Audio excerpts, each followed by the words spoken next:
ইফতারি সামনে রেখে দোয়া কবুল হয়। বিশ্বাস হয়? কি সামনে রেখে? সামনে ইফতারি। বসে থাকি আমরা তৃষ্ণায় সারাটা দিন, ছাতি ফেটে যায়। আল্লাহ দেখে, দেখতে দেখতে আল্লাহর একটা সফট কর্নার তৈরি হয়। এটাই সুযোগ কাজে লাগানোর, ঠিক কিনা? মুমিন ঝোপ বোঝে কোপ মারে, সময় মতো কাজ করে, ঠিক কিনা? আল্লাহ তখন ফেরেশতাদেরকে জিজ্ঞেস করে, এই ঘটনা কি? খায় না যে? খায় না কেন? আল্লাহ রোজা রাখছে। এগুলো কি? রো আফজা, পেঁয়াজ, আলুর চপ, বেগুনি, মুরগির রান খায় না।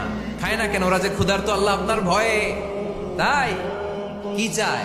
আল্লাহ আপনার কাছে ক্ষমা চায়, ক্ষমা চায়। আল্লাহ রহমতের দরিয়ায় জোশ খেলে যায়। আল্লাহ তখন বলে, আমারে দেখছে নাকি ওরা? ফেরেশতারা বলে, না দেখে নাই। আমার জান্নাত জাহান্নাম দেখেছে? না দেখে নাই। আমারে না দেখে, জান্নাত জাহান্নাম না দেখে আমার এত ভয় করে। যাও, আজকের এই রোজার বিনিময়ে এখন বান্দা যা চাইবে সব কবুল করে নেব।